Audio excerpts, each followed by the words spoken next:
먼저 죄송합니다. 제가 목소리가 조금 좀 시원치 않아서 양해해 주시고 죄송하다는 말씀을 먼저 올려드립니다. 오늘은 우리 희생의 사랑을 보이신 예수님이라는 제목으로 함께 이 새벽 시간에 말씀을 나누기 원합니다. 우리가 요한복음 18장 10절에서 14절의 말씀을 보기 전에 우리가 이전의 말씀을 살펴볼 때 예수님께서는 이제 가룟 유다가 예수님을 배반하고 예수님을 잡아가기 위하여서 군사들을 데리고 와서 잡아갈 것을 아셨고, 또한 하나님의 계획이 그러하다라고 하는 것을 예수님께서는 다 이미 알고 계셨습니다. 예수님은 그런 중에서도 어떠한 모습으로 끝까지 임하셨습니까? 제자들을 끝까지 사랑하셨고, 이 사랑하는 제자들이 세상 가운데 남아 예수님의 사명을 복음 전파를 이어서 감당하여 했기에 그 상황 가운데서 예수님은 끝까지 제자들을 지키고자 하셨습니다. 그 마음으로 예수님 본인은 붙잡아가도 제자들은 상관없으니 놓아달라고 가룟 유다와 군대들에게 요청하셨습니다. 오늘 읽은 본문은 그리고 이 상황 이후에 그 현장에서 진행되는 상황을 묘사하고 있습니다. 어떻게 보면 이렇게 예수님이 때가 되어서 흘러가는 것들이 이 말씀을 읽어보면 참으로 급박하게 흘러가는 상황인데, 예수님께서는 그러한 중에도 담대하시고 침착하신 태도를 잃지 않는 모습을 보여주시고 있습니다.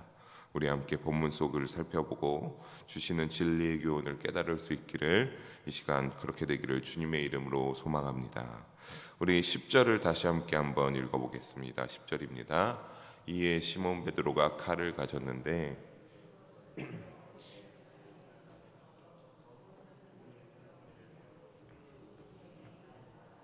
아멘. 예수님이 잡히시던 현장에서 베드로도 많은 숫자의 병사들을 보고 직감적으로 이 가룟 유다가 또 온 것을 보고 예수님이 잡혀갈 것을 직감적으로 알았던 것 같습니다. 그래서 어떻게 했습니까? 가지고 있던 칼을 뽑아 들어서 대제사장의 종 말고라는 자의 오른쪽 귀를 주저없이 베어버렸습니다. 베드로는 이 칼을 휘두름으로 인하여서 예수님 앞에 어떻게 하고자 한 것이었겠습니까? 예수님을 잡으러 온 자들에 대항하여 예수님에 대한 충성심을 주저없이 드러냈습니다. 인간적인 생각으로 볼 때 여러분 얼마나 감동적인 일이 아니겠습니까? 제자가 스승을 위하여서 칼을 뽑아들어 맞서는 모습이, 또 그 상황이 어땠습니까? 위에 3절에서 봤듯이 가룟 유다가 그냥 일부 몇몇만 데리고 온 것이 아니라 군대를 이끌고 왔습니다. 대제사장과 많은 그 로마의 족속들이 이 유다에게 군대를 허락하여 주셨습니다. 혼자선 상대하기 힘든 상황입니다. 다르게 생각하면 오히려 이 베드로라도 붙잡히지 않겠다고 혼자 주랭랑을 쳐도 누구든지 인간적인 시선으로 보면 참 그럴만하지, 군대가 왔는데 하는 납득할 만한 선택으로 볼 수도 있는 것인데, 오히려 베드로는 그 현장 속에서 제자가 스승을 지키겠다고 칼을 뽑아 그 군대를 향하여서 맞서는 그런 용기를 발휘하였습니다. 하지만 우리가 그것이 감동적이고 제자가 스승을 향하여서 그런다는 것이 스승을 보고서 감동할 수 있는 부분이지만, 예수님께서는 그 충성심을 충성심으로 보시지 않으셨습니다. 예수님은 그러한 베드로의 모습을 보고 당장에 너가 칼을 얼른 다시 제 위치로 돌릴 것을 명령하셨습니다. 11절을 보겠습니다. 11절을 함께 다시 한번 읽어봅니다. 예수께서 베드로더러 이르시되 칼을 칼집에 꽂으라.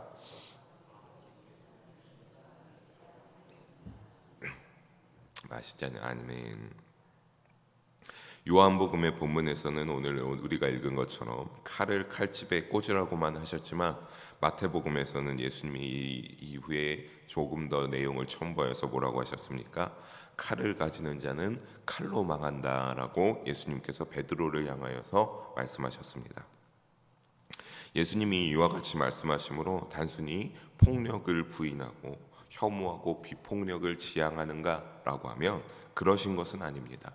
11절 후반부에도 보면 아버지께서 주신 잔을 내가 마시지 아니하겠느냐라고 베드로에게 칼을 다시 원 위치로 돌릴 것을 하고 이렇게 말씀하신 것은 마태복음에도 보게 되면 이렇게까지 말하지 않지만 칼로 망한다 말씀하신 후에 하나님 아버지의 뜻을 이루기에 모든 일이 이루어지는 것이다 라고 베드로를 향하여서 밝히 말씀하시는데, 즉 베드로의 이러한 행위가 하나님의 뜻으로 결정된 구속사적 계획을 인간의 힘으로 막으려는 어리석은 일을 선택하고 있는 행동이었기 때문에 예수님께서는 베드로의 행동을 용기 있다, 너가 잘하였다 칭찬하는 것이 아니라 너가 당장 그 칼을 원위치해 놓고 너가 그러한 모든 태도와 네가 그러한 마음에 푼 것을 철회할 것을 예수님은 요청하면서 이와 같이 말씀하시고 계신 것입니다. 사실 그렇기에 또한 마시지 아니하겠느냐라고 예수님께서는 베드로를 향하여서 의문문으로 이렇게 말씀하셨는데, 여기서는 몰라서 묻는 것이 아니라 하나님 아버지의 뜻을 온전히 예수님께서 순종하고자 하시는 아들의 확고한 의지를 드러내는 그런 의문문으로 사용되어진 것입니다. 여기서 예수님께서 잔을 마신다고 하셨습니다. 여기서 잔은 상징하는 바가 있는데 십자가에서 당할 죽음과 고난을 나타냅니다.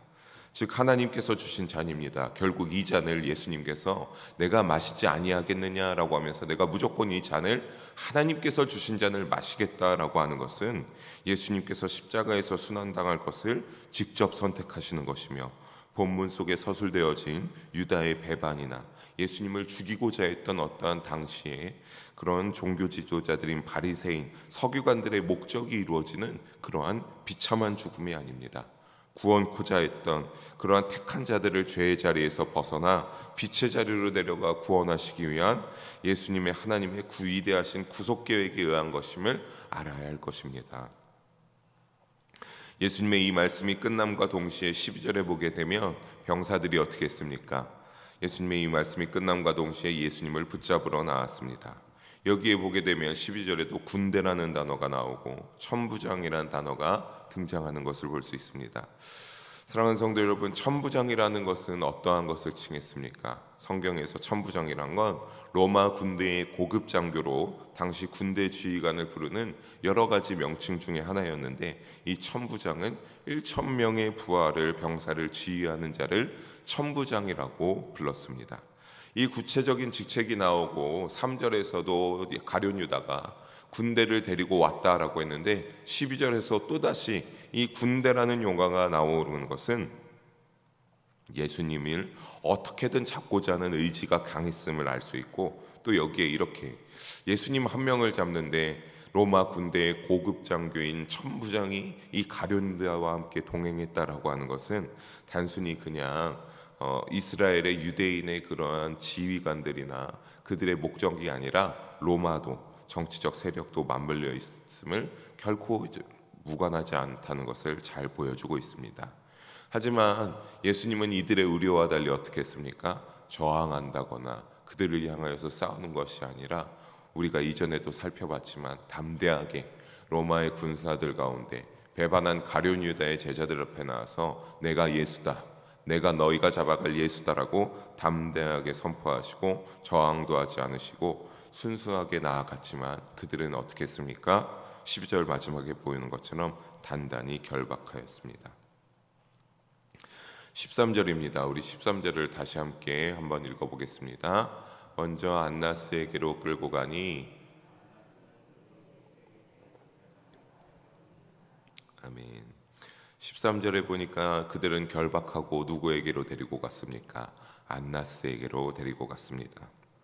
그런데 우리가 이후에 보게 되면 그 사람이 대제사장인 가야바의 장인이었다라고 합니다. 그러니까 지금 당시에 대제사장을 지내는 사람은 아닙니다. 근데 그 사람에게 예수님을 데리고 갔다라고 합니다. 그가 얼마나 당시에 권력자라고 할 수 있는지 우리가 사실 이 부분에서 알 수 있는데, 이 부분을 우리가 좀 더 자세히 살펴보면서 역사적으로 살펴보면 안나스라고 하는 이 자가 얼마나 당대의 굉장한 권력을 가지고 있는 자인지를 알 수 있습니다. 안나스는 우선 대제사장을 지냈으며 이 안나스의 밑에 아들 4명이 있었는데 그들 역시 모두 대제사장의 직분을 지냈다라고 합니다. 이에 더하여 오늘 본문에 나온 것처럼 사위 가야바까지 당시에 어떻게 하고 있었습니까? 대제사장을 지내고 있었으면 그가 당시 유대 종교의 최정점에 서 있는 그러한 엄청난 권력을 가지고서 그의 말 한마디면 유대인의 사회에서 모든 것이 다 결정이 되고 그의 말이 영향이 안 끼치는 곳이 없는 굉장한 인물이었음을 알 수가 있습니다. 그런데 그런 인물에게 예수님을 제일 먼저 데리고 갔습니다. 그리고 14절에도 가야바가 한 사람이 백성을 위하여 죽는 것이 유익하다라고 말하고 권고하여 말한 것을 알 수 있습니다. 즉 이들에게 이렇게 어떻게든 예수님이 죽는 것이 유익하다라고 대제사장 가야바도 말한 것을 보면 그들에게는 어떠한 예수님이 이 땅에 오신 본질이라든가 예수님이 어떠한 자라고 하는 이런 것을 알려고 하는 그 예수님의 실체를 알려고 하는 것은 다 그들의 관심 밖의 일이었습니다. 그들은 이 예수님을 붙잡아서 어떻게든 자기들이 지키고자 하는 것이 있었습니다. 그것은 무엇입니까? 그들은 예수님의 사역과 예수님이 하나님의 뜻에 합당한 하나님의 진리가 선포되어져 가면서 듣는 자들이 하나님의 나라를 깨닫고 하나님에게로 믿음을 돌아오는 그러한 역사가 일어남으로 말미암아 얼마나 그들의 기득권이 위협받고 있던 상황이었겠습니까? 자신들은 그 기득권을 잘 지켰어야 됐습니다. 그래서 모두가 한 마음으로 예수님을 죽이자, 예수님을 제거하는 일에만 몰두되어 있었던 것입니다. 그를 통해 쌓아온 세속 권력을 유지해야 했고 그것을 유지하기 위해서 궁극적인 목표인 예수님을 죽일 목표를 찾는 것이 급선무였고 그 명분으로 예수님을 죽여서 죄를 만들어 뒤집어 씌우기 위해 안나스가 직접 신문하기로 결심하였을 것입니다. 성도 여러분, 예수님이 이 모든 것을 모르셨을 리 없습니다. 예수님이 다 모든 것을 신적 권능으로 알고 계셨습니다. 알면서도 예수님은 이것들을 다 감내하셨어야 했습니다. 왜 감내하셨어야 했겠습니까? 예수님이 택한 자들, 하나님께서 주신 자들을 다 구원하고자 하는데 목적이 있었기 때문에, 다 알면서도 또한 하나님의 뜻이었기 때문에 이것들을 다 감내하셔야 했던 것입니다. 아마 저자 요한도 이를 이해했기에 본문 속에 대제사장 가야바가 했던 말을 통해 이러한 의미를 다시 확인해주고 있는 것이 아닐까 합니다. 다시 한번 보면 뭐라고 대제사장 가야바가 말했습니까? 한 사람이 백성을 위하여 죽는 것이 유익하다라고 말했습니다. 우리가 아까 말한 것처럼 이 말을 보면 그냥 가야바의 위치에서 이 말을 한 것은 자신의 위치를 유지하고 예수님을 죽이기 위해서 그럴듯하게 포장해서 결국에는 사실 따지고 보면 우리들을 위해서, 우리의 기득권을 유지하기 위해서 예수님을 죽는 것이, 또 예수님이 이렇게 다 이들이 쌓아온 기득권을 흔들고 다니니까 이스라엘 사회가 참 이렇게 기존에 지내오던 것들이 흔들리지 않았겠습니까? 그런 것을 위해서 이는 이 예수님이 그냥 죽으면 된다, 조용히 끝난다라고 말했지만, 여러분, 이 대제사장 가야바는 말만 대제사장이었지 전혀 경건하지 못한 인물이었습니다. 겉으로는 그럴듯하게 예수님의 그 하나님의 뜻을 전하는 하나님의 종으로서 살아갔지만 그의 중심에는 우리가 방금 조금만 살펴본 것만 해도 알 수 있듯이 그의 속내는 탐욕과 자신들의 권력을 향한 욕망이 아주 가득했던 그러한 경건하지 못한 자였습니다. 그러니까 그가 이 말을 한 것은 하나님의 계획과 목적 따위는 안중에도 없는 무지한 자였기 때문에 오직 예수님을 죽여서 내가 지금 누리고 있는 것들, 내가 배불리 먹을 수 있는 것들, 내가 입을 수 있는 좋은 옷들을 유지하는 것에만 집중하던 자였기에 대적의 의미로 말했던 겁니다. 사랑하는 성도 여러분, 하지만 이 말을 다시 말씀드리면 한 사람이 백성을 위하여 죽는 것이 유익하다, 이 말을 믿는 자들의 영적인 관점으로 보면 우리가 그렇게 생각하지 않을 줄 믿습니다. 여러분, 영적인 관점으로 보게 되면 예수님의 죽음의 의미와 거기서 드러나는 예수님의 사랑을 정확하게 설명해주고 있는 단어가 바로 이와 같은 한 문장입니다. 예수님의 죽음이 가지는 목적이 모든 사람을 위한 것이 맞지 않습니까? 예수님은 모든 사람을 위하여서 죽으셔야만 했습니다. 왜 그렇습니까? 그래야지만 모든 사람을 구원할 수 있기 때문입니다. 예수님을 죽이기 위해 그들은 십자가에 못 박았지만 그 십자가 사건을 통해 인류는 죄악 가운데서 구원받을 수 있음을 깨닫게 되며 사랑하는 인간을 구원하기 위한 하나님의 선한 의도를 우리가 알 수 있습니다. 우리가 그래서 오늘날의 이 십자가가, 역사적으로는 십자가가 굉장한 사형 도구였지만 여러분의 마음 가운데, 우리의 마음 가운데 이 십자가가 예수님이 나의 죄를 위해서 피 흘리신 십자가, 우리가 저 십자가를 바라볼 때마다 내가 구원받을 수 있는 십자가로 믿고 의지하시는 줄, 그 마음이 여러분의 마음 가운데 믿음으로 자리 잡고 계시는 줄 의심치 않습니다. 그렇게 다들 살아가고 계신 줄 믿습니다. 여러분, 예수님은 이를 드러냈던 것이고 나중에 알 수 있도록 베드로에게 세상의 힘이라고 할 수 있는 칼을 집어넣으라 하시고 순순히 잡혀가시는 본을 보이며 하나님의 뜻에 순종하셨습니다. 더불어 희생의 사랑을 보이신 것입니다. 우리를 위하여서, 이후의 제자들과 우리 오늘날의 우리까지를 위하여서 희생의 사랑을 보이셨습니다. 우리도 때로는 신앙생활을 하며 하나님의 뜻을 이루기에 희생이 요구될 때도 있습니다. 우리도 마냥 그냥 내가 배불리 먹고 내가 편한 신앙생활이 아니라 신앙생활을 꾸준히 하나님을 향한 믿음을 잘 지키면서 하다 보면 그러한 상황에서 하나님이 때로는 우리에게, 각자에게 개인마다 다르겠지만 희생과 고난과 감내해야 될 것들을 짊어주실 때가 있는데, 사랑하는 성도 여러분, 그때 오늘 예수님이 보이신 것처럼 희생의 사랑을 보여주신 그 태도와 모습처럼 우리도 그 고난의 때를, 희생해야 되는 그 때를, 예수님을 위하여서 감당해야 되는 그 때를 잘 기꺼이 감당하는 우리 영일 성도님 되시기를 주님의 이름으로 축원합니다. 기도하시겠습니다. 사랑의 하나님 아버지, 오늘도 부족한 자를 통하여 귀한 말씀을 나누게 하심을 감사드립니다. 아버지, 이 말씀 가운데 주님만 홀로 영광받아 주시옵소서. 오늘도 말씀을 통하여서 부족한 자를 사용하여 주시는 그 은혜에 감사합니다.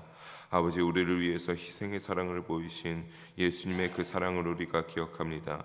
예수님께서 다 힘드시고 어렵고 힘든 십자가의 순환이었지만 예수님은 단 한 가지, 사랑하고 택함 받은 자들을 위하여서, 믿는 자들을 위하여서 그 사랑, 그 순환을 감당하시고 십자가의 길을 만드셨습니다. 그 희생적 사랑의 태도를 오늘날 살아가는 우리도 본받게 하여 주시고, 아버지, 그를 통하여서 이 세상 가운데서 때로는 하나님을 위하여서 우리도 그 희생적 태도가 요구될 때 오늘의 말씀의 뜻을, 영적 교훈을 잊지 않고 우리가 잘 알아두었다가 그때 주님을 위하여서 다 감당하고 희생하고 다 그렇게 나아갈 수 있는 믿음의 모습을 보일 수 있도록 도우시고 함께하여 주시옵소서. 사랑이 많으신 예수님 이름으로 기도합니다. 아멘.